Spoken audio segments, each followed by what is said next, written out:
Gloire à Dieu. On va rendre grâce, on va remercier le Seigneur avant de continuer avec le message.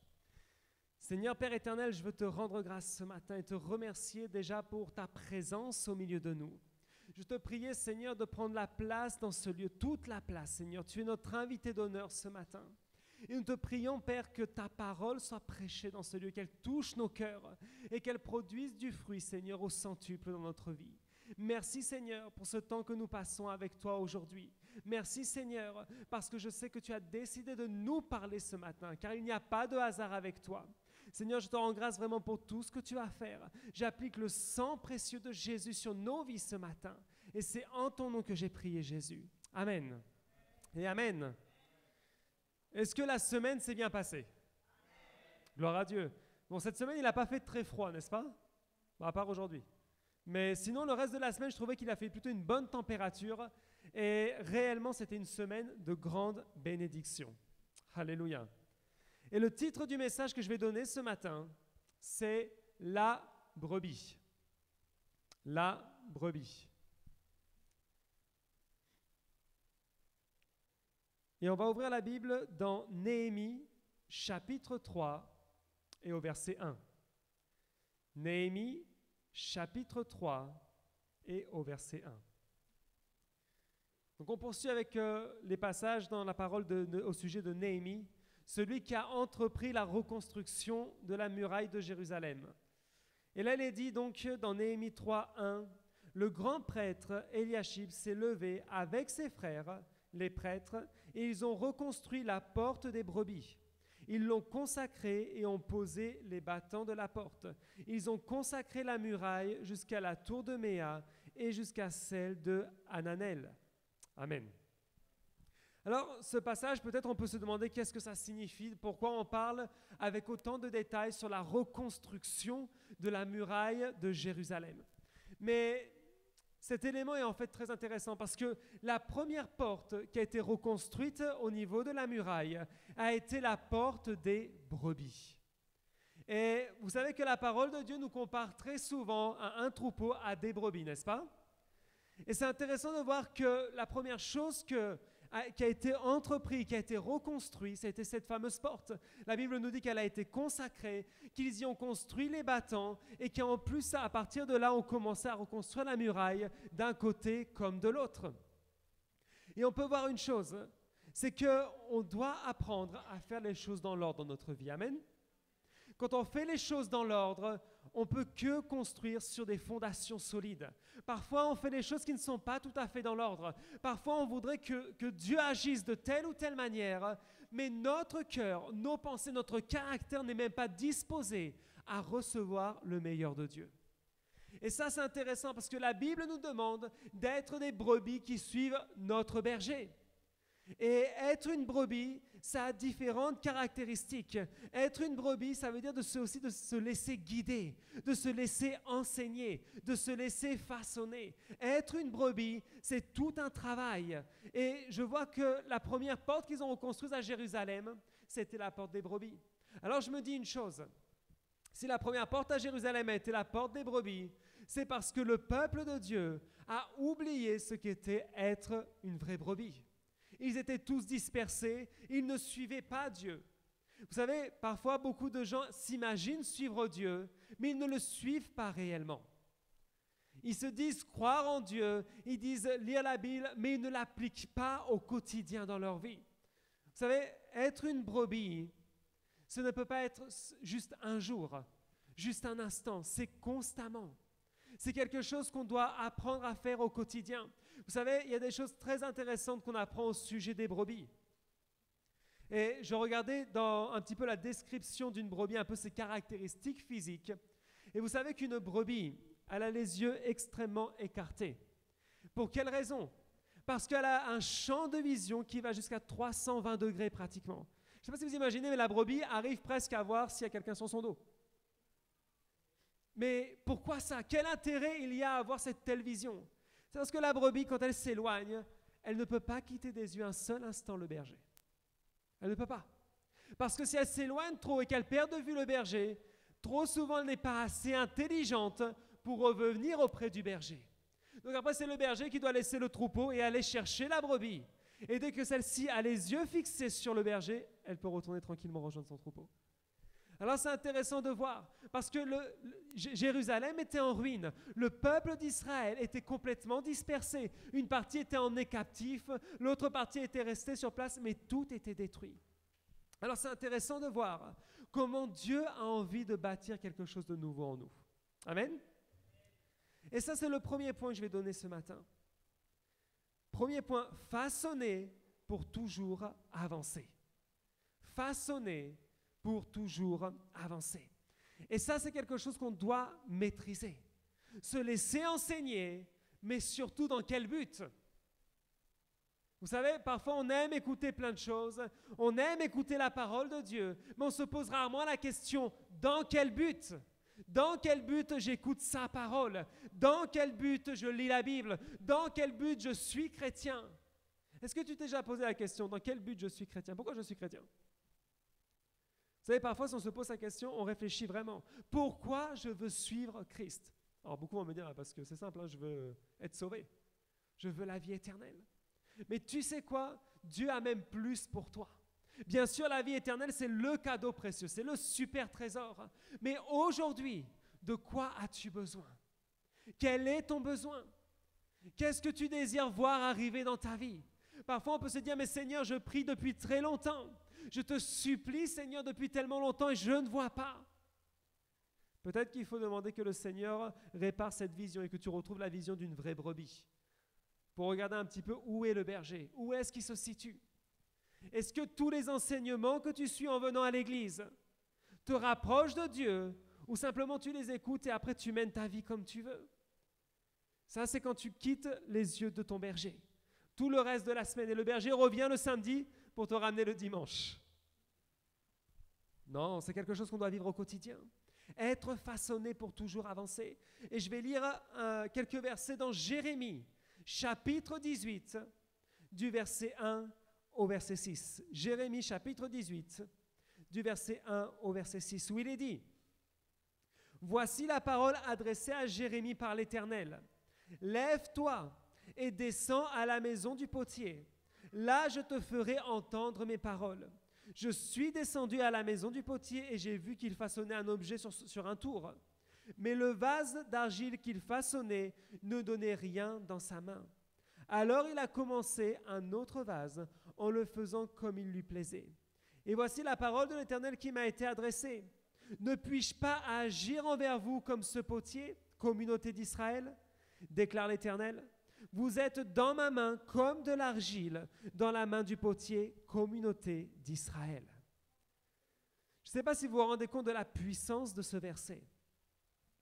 Le peuple d'Israël, qui est-il? C'est le peuple de Dieu, n'est-ce pas? Et nous, qui sommes-nous? Nous sommes également son peuple. Amen? Tu fais partie du peuple de Dieu. Et là, je me mets un petit peu à la place de Jérémie. Dieu parle à Jérémie, il lui dit, écoute, tu vas aller à la maison du potier. Et là, très obéissant, Jérémie va et descend à la maison du potier, il y va. Et là, il nous dit carrément ce qu'il voit. Il voit effectivement le potier sur son tour en train d'essayer de façonner un vase.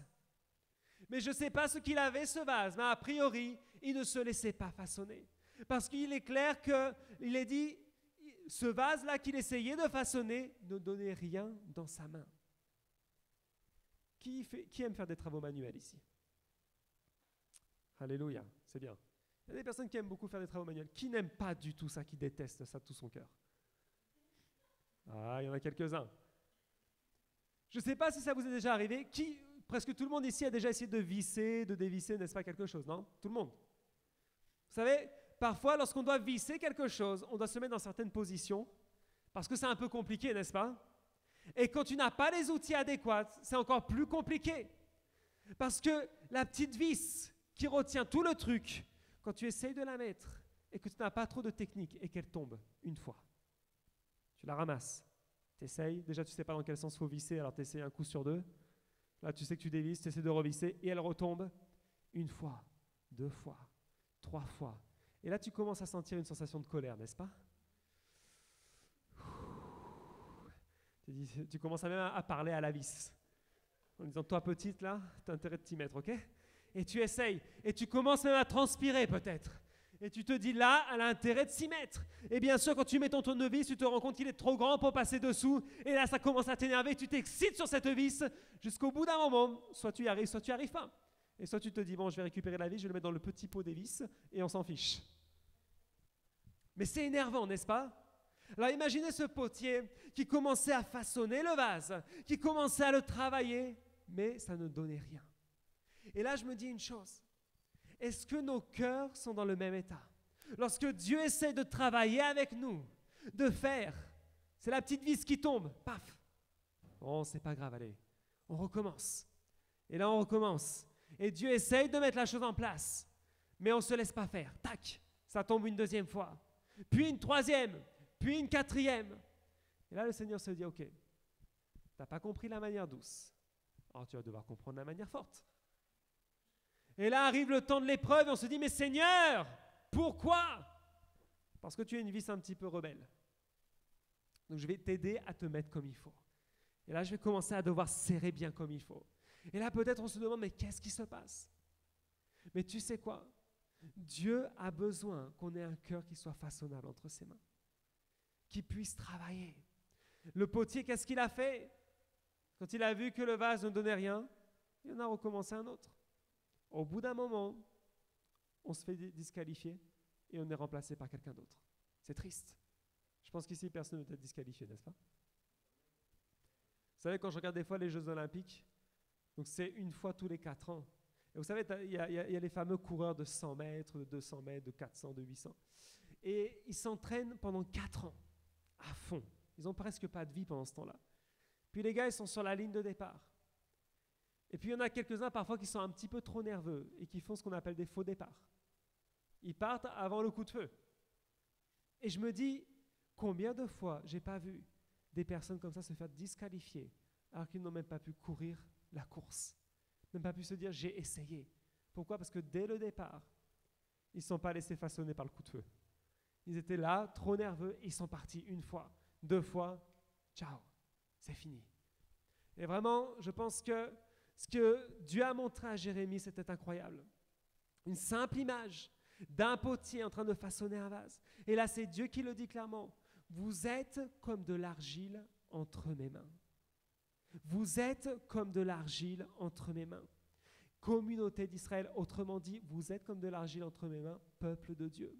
Et c'est moi qui vais vous façonner. Personne d'autre. C'est moi qui vais travailler dans votre cœur. C'est moi qui vais travailler dans votre caractère.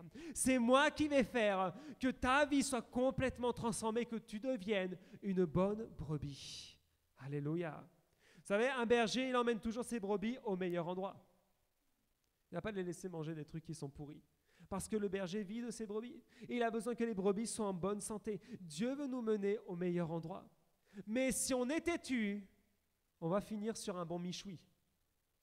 Hop, sur la grande brochette, on va se faire cuire, c'est fini.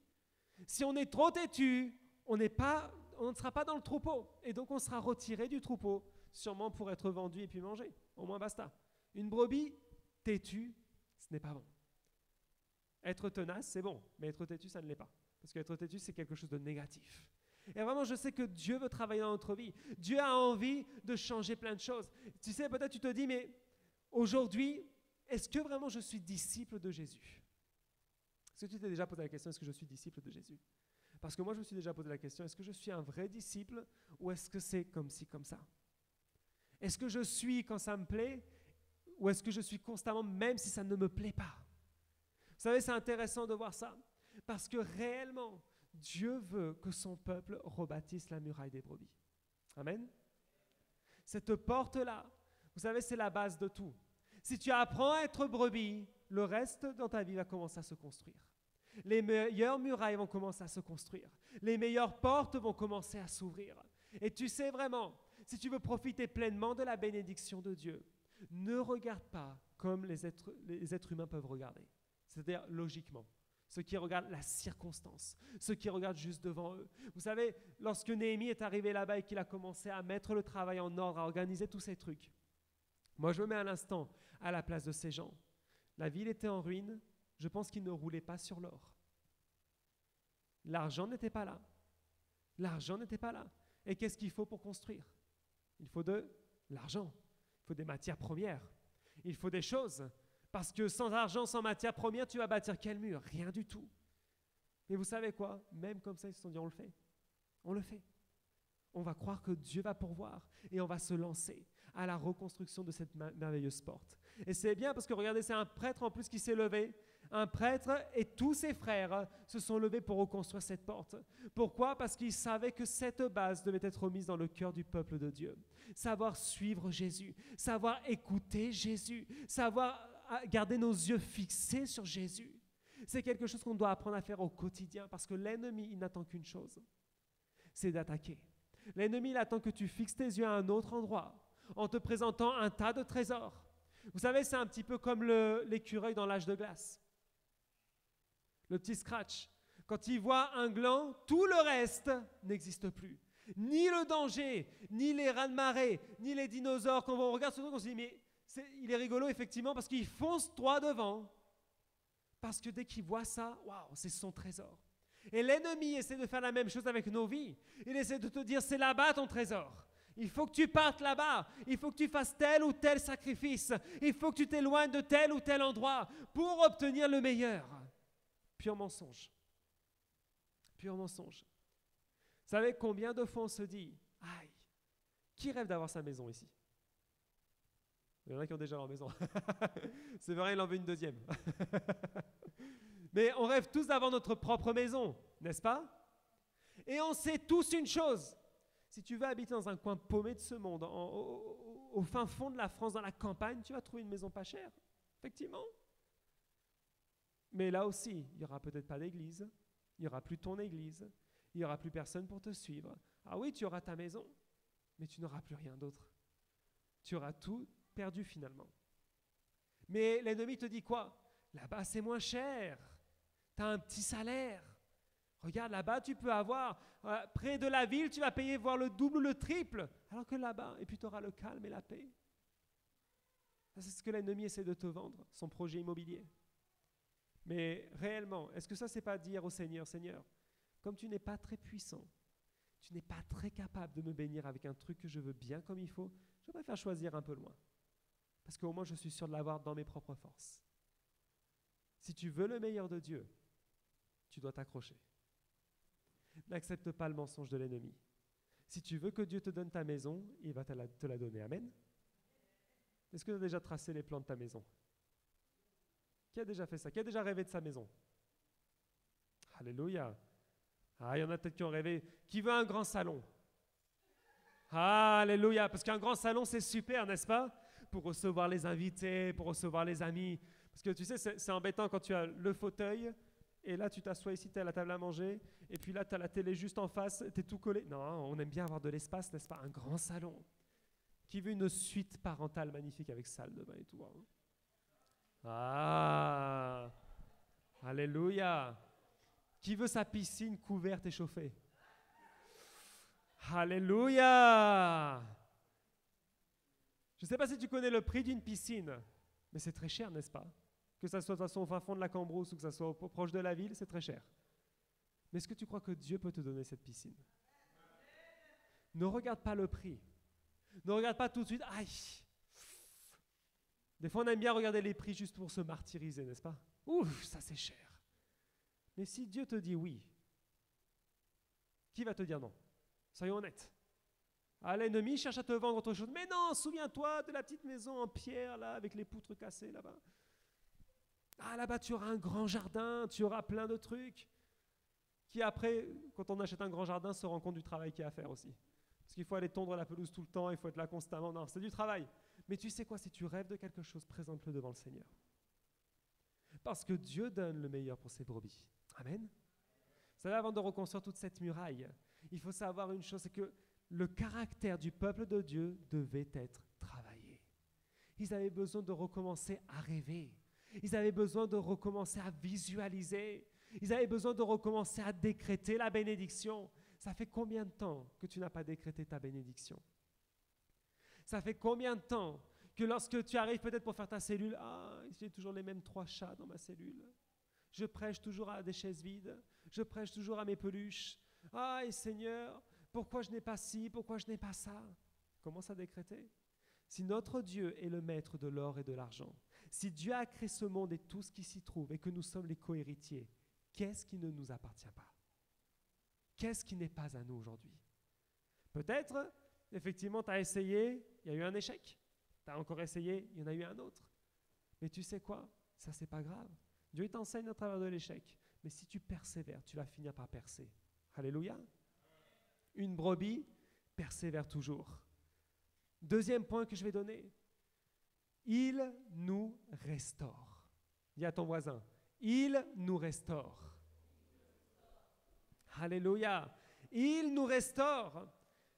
Ézéchiel 34, versets 12 à 13, il est dit: tout comme un berger part à la recherche de son troupeau quand il se trouve au milieu de ses brebis et qu'elles sont dispersées, je veillerai sur mes brebis et je les arracherai de tous les endroits où elles ont été éparpillées au jour de ténèbres et d'obscurité. Je les ferai sortir des divers peuples, je les rassemblerai des divers pays et je les ramènerai sur leur territoire. Je les conduirai sur les montagnes d'Israël, le long des cours d'eau et dans tous les endroits habités du pays. Amen. Vous savez que les brebis ont peur de l'obscurité? Dès que l'ombre arrive, la brebis s'en éloigne et va chercher la lumière. Caractéristique d'une brebis, elle recherche toujours la lumière. Et qui est la meilleure lumière? C'est Jésus. Alléluia. C'est Jésus la meilleure lumière. La brebis ne reste pas dans les ténèbres. Mais là, c'est Dieu qui parle. Et qu'est-ce qu'il dit? Il dit, j'arracherai de tous les endroits où elles se sont dispersées. Je vais les ramener. Dieu lui-même étend sa main et les ramène. Si vous regardez un petit peu autour de vous, il n'y en a peut-être pas un qui vient exactement du même endroit. De tous les endroits de la terre, Dieu ramène ses brebis. Vous savez, si vous réfléchissez, personne ici n'était censé connaître l'autre personne qui est à côté. Il y en a qui viennent d'Afrique, il y en a qui viennent du Congo, il y en a qui viennent de la Martinique, il y en a qui viennent de la Guadeloupe, il y en a qui viennent de la Guyane, il y en a qui viennent de la métropole, mais de divers endroits, il y en a qui viennent du Suriname. Et la Guyane n'a pas qu'une seule ville, le Suriname non plus. Enfin bref, si on réfléchit un instant, se retrouver dans cet endroit n'est pas quelque chose de normal. C'est la parole de Dieu qui s'accomplit. Dieu a dit qu'il allait ramener toutes ses brebis dans un endroit, qu'il allait les arracher des ténèbres et les ramener à la lumière. Alors si on est sensible à la voix de Dieu, on comprend qu'il n'y a pas de hasard qu'on soit ici ce matin.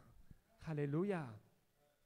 Et même ceux qui n'ont pas pu venir, parce que je sais qu'il y a en ce moment avec le froid, il y a les rhumes et les grippes qui sont en train d'essayer d'attaquer, mais c'est pas grave. Vous savez quoi? Dieu va tous les ramener. Je crois vraiment que Dieu a un grand peuple dans cette ville, qui le croit?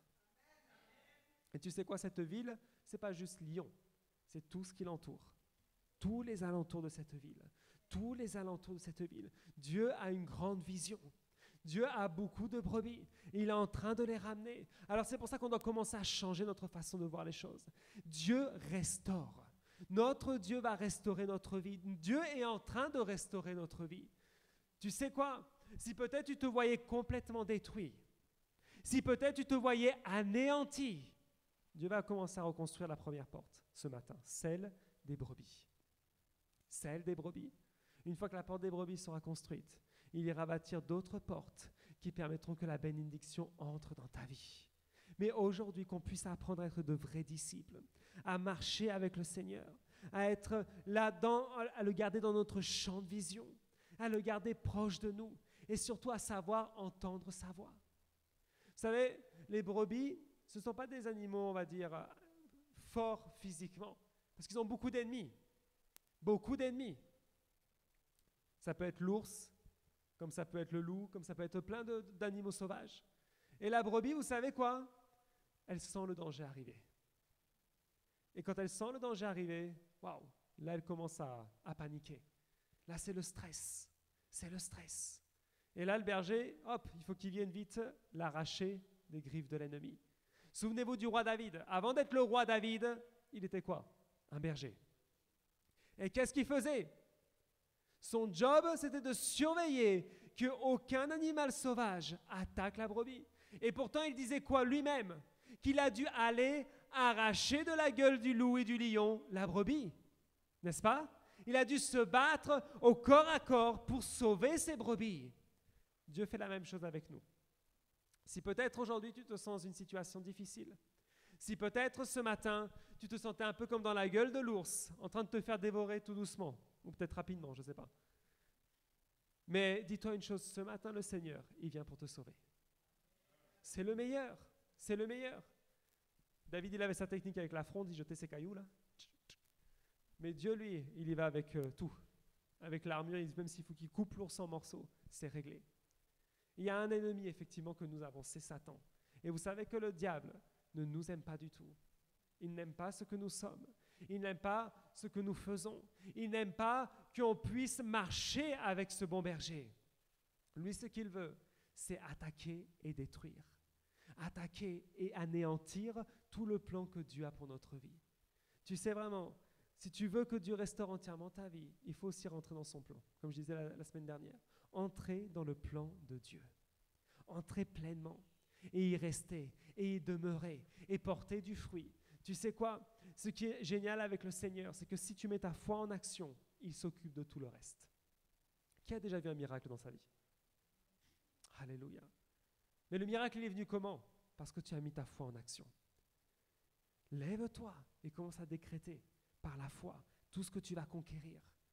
Il reste encore du temps avant la fin de l'année. Qui a son affiche des rêves complète? On va dire qui a complété absolument tout. Alléluia, c'est bien. Non, c'est vrai, il a complété son affiche de rêve. Qui, il lui reste à peu près 30% de son affiche de rêve à compléter? Ouais. 50%.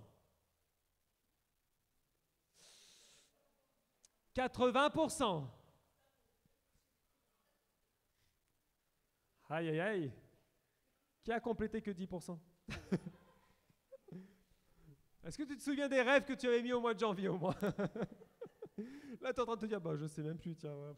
J'ai dit, ouais, peut-être une nouvelle table pour la maison, peut-être un nouveau. Vous savez, moi, ce que j'aime faire, c'est que, comme elle est affichée derrière la porte de la chambre, à chaque fois, j'arrive et je barre. Je commence à barrer les choses. Et je me suis rendu compte qu'en réalité, là, il manque... La seule chose qui manque, pour tout vous dire, de toute cette année, c'est de remplir ce lieu à 100%. C'est la seule chose qui me manque sur mon affiche de rêve. Mais l'année n'est pas finie. Alléluia.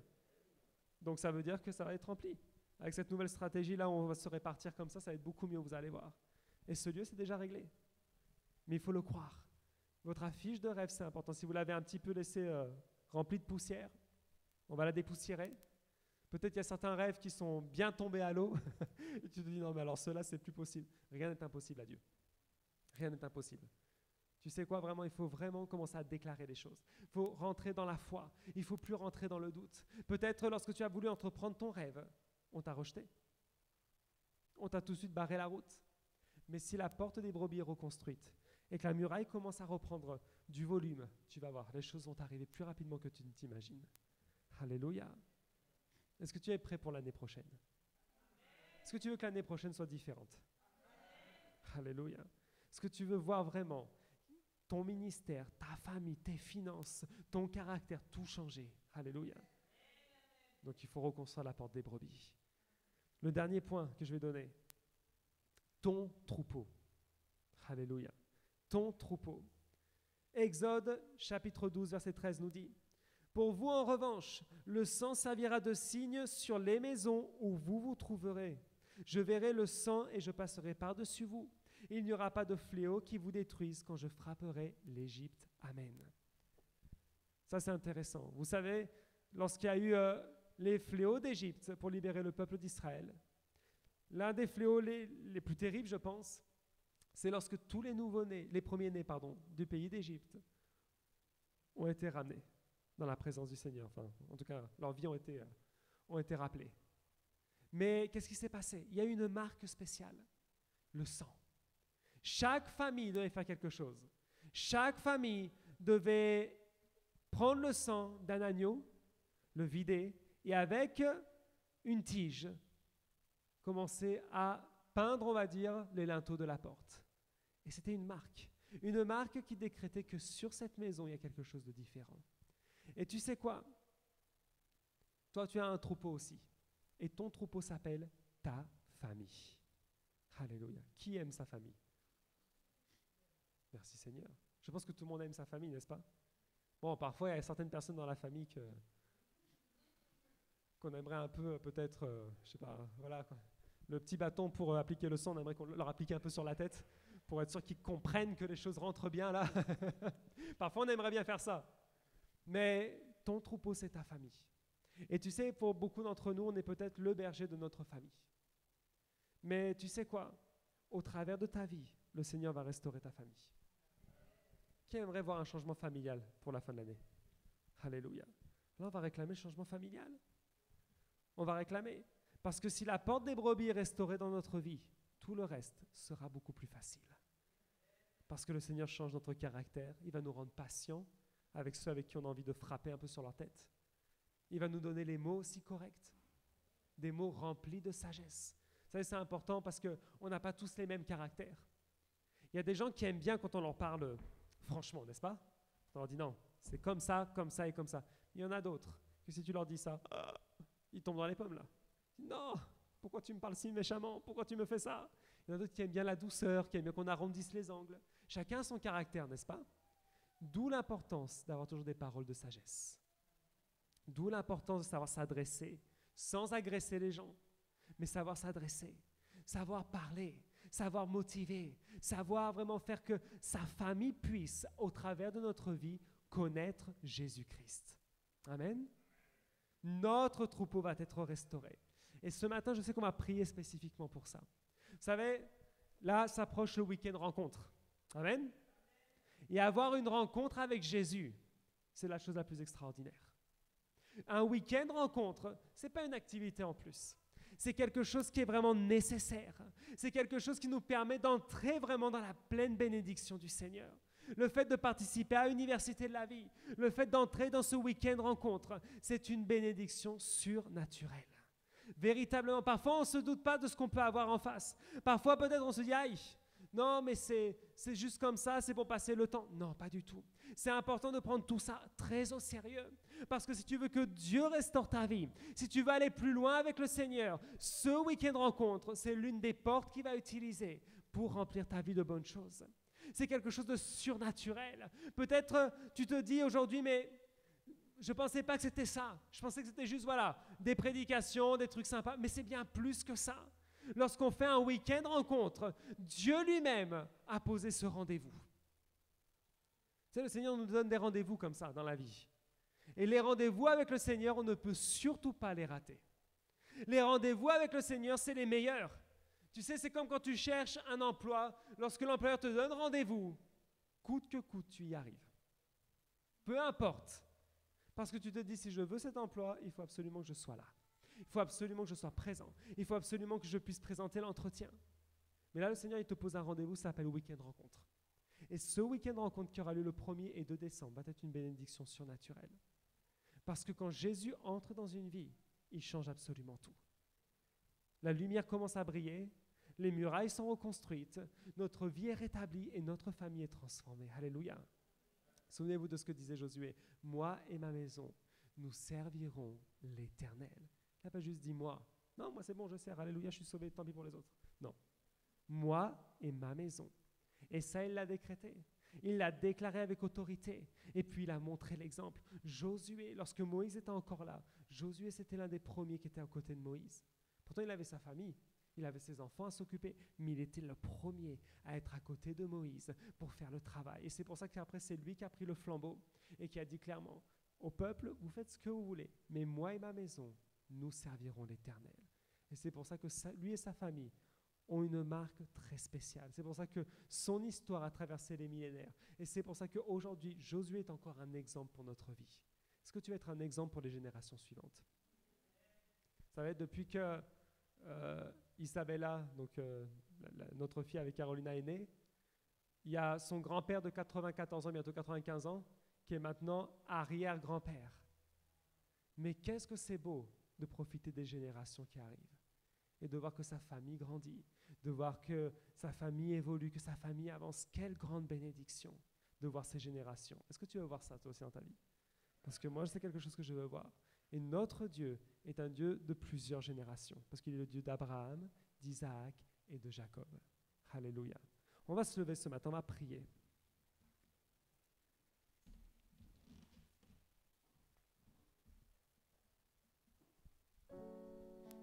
Alléluia, Seigneur. On va remercier le Seigneur pendant cet instant et lui rendre grâce. Seigneur Père éternel, vraiment, je veux te remercier ce matin pour ta présence au milieu de nous, Seigneur. Je veux te remercier parce que tu es celui qui nous accompagne au quotidien, Père.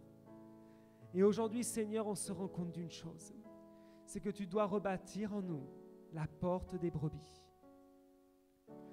Seigneur Jésus, aujourd'hui, je te prie, afin que tu permettes à chacun d'entre nous de redevenir un vrai disciple, une vraie brebis, Seigneur. Que nous puissions garder nos yeux fixés sur toi constamment. Que nous puissions être sensibles à ta voix, sensibles à ta parole. Que vraiment aujourd'hui, Seigneur, notre être entier change. Oh Jésus, souffle ta vie sur nous ce matin. Est-ce que tu peux lui demander au Seigneur qu'il souffle sa vie en toi? Là où tu es avec tes propres mots et lui dire, Seigneur, fais reconstruire en moi la porte des brebis. Une porte solide, Seigneur, qui change mon caractère, qui change ma vie, Seigneur, ce matin. Que vraiment je ne m'éloigne ni à droite ni à gauche de ta parole, Seigneur, mais que je demeure dans le troupeau, Seigneur. Est-ce que tu peux lui dire ça ce matin, Seigneur? Permets-moi de demeurer dans le troupeau. Sois mon berger, sois mon maître, sois celui qui dirige ma vie, celui qui vraiment me permet de reconstruire ma vie, de reconstruire mes émotions, de reconstruire mon caractère. Oh Seigneur Jésus, ce matin, que ton sang précieux coule sur notre vie, que ton sang précieux nous lave ce matin, Jésus. Tu sais, si tu es venu ici, ce n'est pas par hasard. C'est parce que le Seigneur veut te promettre une chose. C'est que lorsque la porte des brebis est reconstruite, tout le reste va être restauré dans ta vie. Tout le reste va commencer à s'établir dans ta vie. Les bonnes bases font les meilleures constructions. Et la base, c'est la porte des brebis. C'est la porte de notre cœur, Seigneur. C'est ouvrir vraiment nos émotions pour le Seigneur. C'est ouvrir notre caractère afin que le meilleur des potiers commence à former en nous le meilleur des vases. Alléluia. Est-ce que tu peux le remercier ce matin? Avec tes propres mots, lui dire au Seigneur, Seigneur Jésus, vraiment, je te remercie. Merci pour ma famille. Merci pour mon ministère. Merci pour mon église. Merci pour le week-end rencontre qui va se produire la semaine prochaine. Merci pour les intercessions. Merci pour les veillées de prière. Merci Seigneur, parce que je comprends que lorsqu'on est une brebis, on est présent, on demeure et on porte du fruit, Seigneur. Oh Jésus, ce matin, je te rends grâce et je te remercie pour ta présence au milieu de nous, Seigneur. Notre Dieu est un Dieu qui restaure. Notre Dieu est un Dieu qui restaure, qui veut restaurer ton couple. Il veut que tu aies le meilleur des couples. Il veut que tu aies la meilleure famille. Il veut que lorsque tu rentres chez toi, tu sois heureux d'être là en te disant, oui Seigneur, ma famille est sauvée. Moi et ma maison te sert, Seigneur. Moi et ma famille, nous sommes bénis. Nous sommes protégés. Nous sommes sous ton saint regard, Seigneur. Et nous sommes au bénéfice du meilleur. Alléluia. Oh Jésus, aujourd'hui, tu redonnes le souffle de vie à ton Église, Seigneur. Tu redonnes la bénédiction, Seigneur. Et tu te manifestes puissamment ce matin. Alléluia. Ce matin, j'aimerais qu'on répète cette prière ensemble. On va mettre notre main droite sur notre tête. Alléluia. On va répéter ensemble, Seigneur Jésus, aujourd'hui, j'applique ton sang précieux sur ma tête. Ce sang précieux coule et lave mes pensées, lave ma vision, coule jusqu'à ma bouche et lave mon langage. coule le long de mon corps. Lave mon cœur. Lave mes émotions. Lave mes mains. Et coule jusqu'à mes pieds. Afin que ceci me permette de demeurer dans ta maison. Ton sang, Jésus, coule sur ma vie et sur celle de ma famille. C'est une marque de protection et de bénédiction. Seigneur, merci, car tu as reconstruit la porte des brebis. Dans le nom de Jésus. Amen et amen. Est-ce qu'on peut acclamer le Seigneur ce matin?